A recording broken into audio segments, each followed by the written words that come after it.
Christopher, you did not support the Gulf War in '91, and yet no one has been more vocal, it seems to me, in terms of being supportive of a war against Iraq than you have. No, and here would be why I disagree with myself. And also, if I may, with just a line of your introduction, Charlie, where you said a war on Iraq, or even a war with, I forget quite what you said. I think I said a war against Iraq is what I said. A war against, yes. Well, actually, I'd criticize that even more.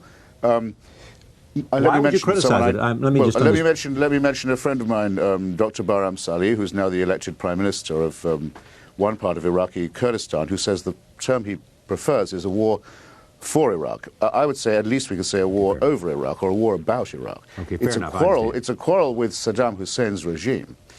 And there are many reasons, I think, why that which is in control in Iraq today. So therefore, yes, but let us look. I'm replying directly in a way to David here, to David Reif. Let's look at the bit of Iraq that is controlled by the Kurdish and Turkoman population, which exempt from Saddam's control and protected by the no-fly zones. Here you have 21 newspapers, several political parties, internet cafes, free travel, free trade. This is, by the way, in the most mountainous and tribal and in some ways most backward part of the country. And over the last 10 or 11 years, they've created something like a democratic civil society. That, I think, is pretty impressive. That's not, therefore, to be utopian to say no question that Iraq can do better than it's doing or be done by better by its friends and allies. I consider myself in this matter to be an ally of the Iraqi and Kurdish opposition. And I think that's being true to the same principles with which one was opposed to previous interventions there. No, is this somehow you looked at a conclusion and you backed up to find reasons that you could make to arrive at that conclusion? Well, I would feel very bad about myself if that's how I sounded. I'd rather just stand by what I just said. There's an irony here, if I can draw attention to one, though. A lot of people, I think in America as well as in the region, believe the United States is all-powerful.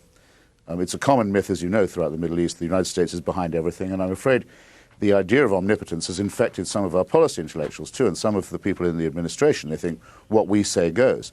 The fact is that options are very limited at the moment in Iraq. Another disagreement with what David and what Michael Waltz has said.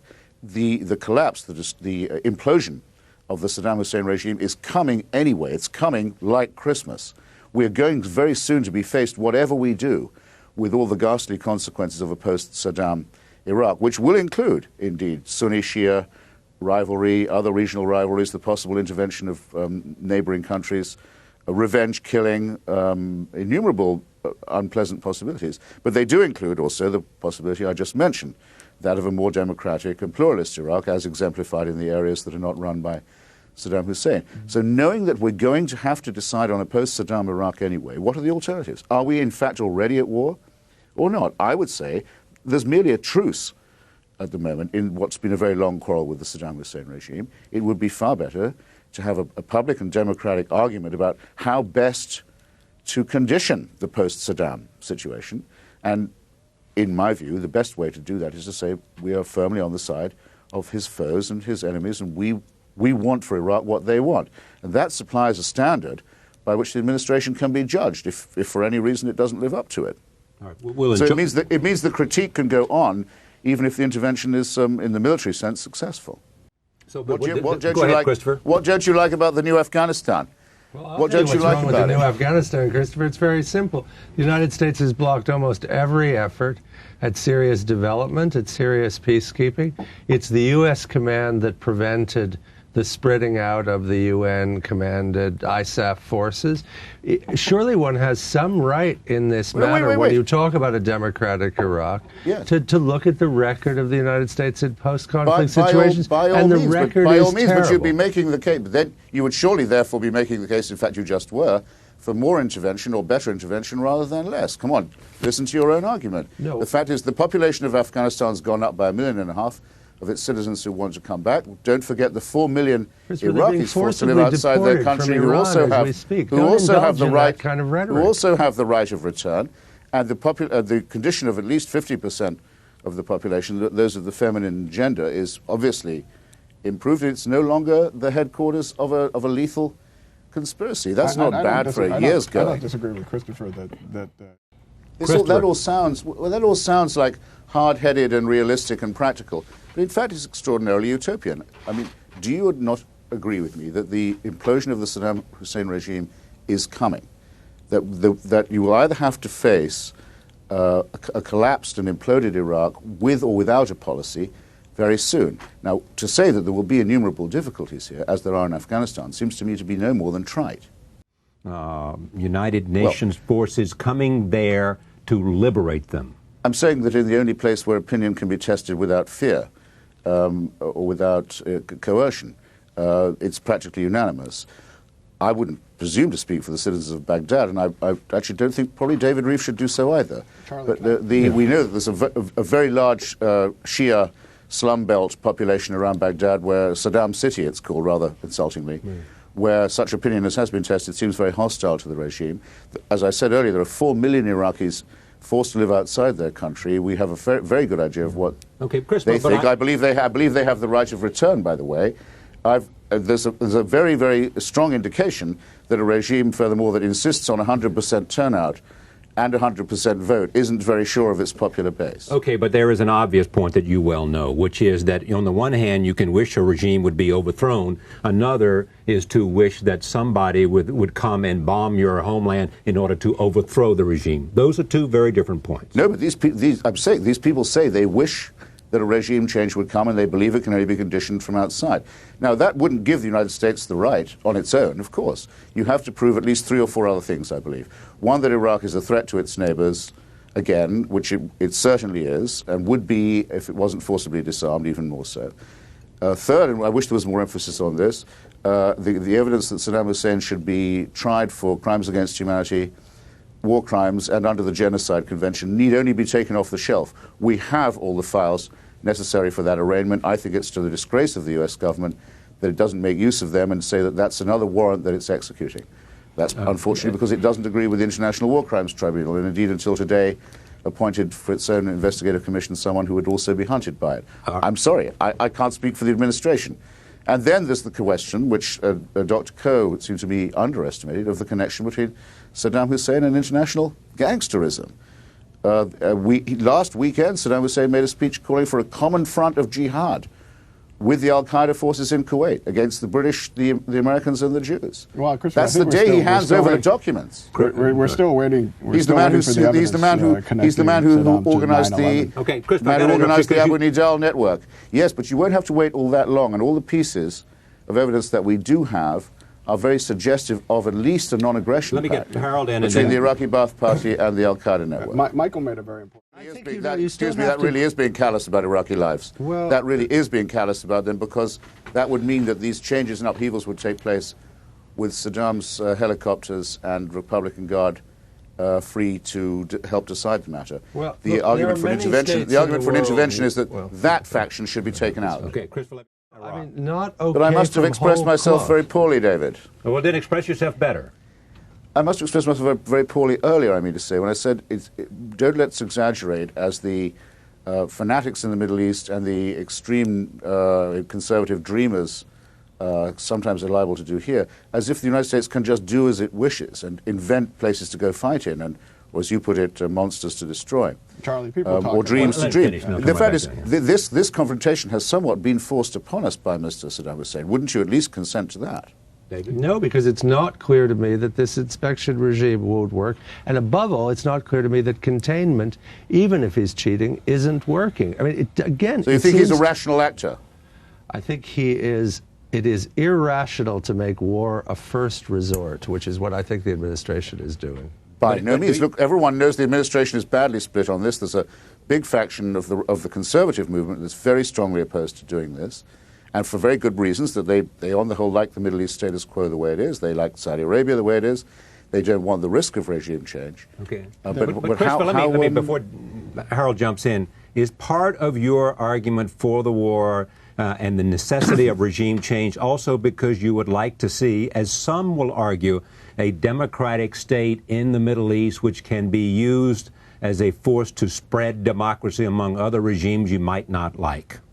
I certainly think, and I've continued to take the example of my own solidarity with the example of the Iraqi National Congress and particularly the Patriot Union of Kurdistan. But we can't know that their victory is predetermined. Of course, we can't say, by the way, if you take my line, Iraq will become democratic. We can say it has a much better chance to do so, and its own citizens will have a say.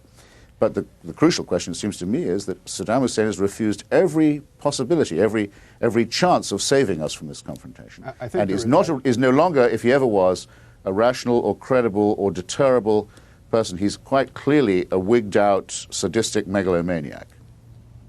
But not the only one. You have only to look at the speech. Yeah. Look at the speech he made on the Sunday. His poor, intimidated, crushed officials hand over this pathetic set of documents to the UN inspectors. The leader then makes a speech saying what we want is a common front of jihad with the jihadists against the British, the Jews, and the Americans. This is a suicidal despot. What is the situation in Iraq? I mean, where is it the point of difference with you and Christopher about the urgency of the Genocide Convention. The Genocide Convention could undoubtedly be invoked against Saddam Hussein and should have been invoked much earlier than it was. It may be the case that we are already intervening in Iraq to prevent mass murder with the no-fly zones, the protection of Kurdish autonomy. But that means that mass murder is not occurring. Such is already indeed the case, and unfortunately for Professor Coe, it couldn't be done multilaterally because not enough countries would agree that it was important enough. That's the sad fact of the matter. I mean, the no-fly zones do not have a UN warrant. The Iraqis indeed are within their rights to fire at those planes. I wish, of course, I'm sure Professor Coe wishes the same, that more countries had agreed to take part in enforcing the no-fly zone, but they didn't. So the question was someone going to do it or not? Or was there going to be another Rwanda on our watch in northern Iraq and southern Iraq too? Well, I don't think these are questions that can be very easily evaded. Do you think the inspections can work, Christopher? And if so, where does that take you? Well, some of us are prisoners of a certain amount of knowledge about this. Kofi Annan wanted the inspections, but he wanted them to be, or agreed to them, he wanted them to be run by Rolf Ekéus, a rather brilliant Swedish diplomat who had a proven record of success with inspections after 1991. The regime, Professor Walter said he was willing to go to war over, or for. His appointment was vetoed by the envoys of France and Russia, who are indebted and or bribed by Saddam Hussein, on the grounds that he had a record of proven success. They wanted instead a man, Hans Blix, with a record of proven failure. These are the facts. Mr. Blix certified Iraq twice in the 80s and 90s. He's certified North Korea if it comes to that. He's put in by Saddam Hussein's clientele. This platonic talk about let inspections work seems to me to be so much piffle. They're not designed to work. If you're sincere about inspections, you have to be the government of Iraq in order to certify what you've got. So much must be clear. No one else can know except the government. So a real call for inspections, a call that really says we want to find out, is the equivalent of a call for regime change. First, yeah. I think that. How did I know you were going to say that? Well, I saw a contempt on your face. No, I'm just sorry. It was becoming of the idea, not of. I don't think. I'm not here to speak for the administration, and anyway, they certainly wouldn't invite me to be their advocate. But I don't think that there is a hysterical triumphalist. But I think what Christopher is saying is that this is the moment where it's a regime change or nothing. Where I think many people would say that with the war on terrorism and other priorities, our central concern is eliminating a nuclear or weapons of mass destruction threat, and that makes. Well, I don't see why these things have to oppose each other. If I was to say that I rested my entire case on the Genocide Convention and the execution of a warrant against Saddam Hussein for crimes against humanity and war crimes, you wouldn't say to me, well, that's all very well, but shouldn't we be fighting the war on terrorism also? I mean, that would be making two good ideas a prisoner of each other to the accomplishment of neither. Don't make the best the enemy of the good, in other words. But there are at least four very good reasons why, at least four very persuasive reasons why Saddam Hussein's regime ought to be removed, and we'd all be better off, including the Iraqi people, if it were. One can't always mention all four of them every time. But it's irritating, I think, to try and put them into a needless opposition or antagonism to each other. Christopher, I have to end it there. That's why Karl Marx called for the firing of General McClellan and the hiring of General Grant. He thought that these good causes might need a bit of muscle behind them. It's true. Look it up. He was Lincoln's best promoter in Europe at a time when the Europeans didn't support Mr. Lincoln. They supported the Confederacy instead. Christopher, thank you for joining us. Anytime. Harold, thank you very much. Thank you, man. Thank you, David. Thank you. We'll be right back. Stay with us.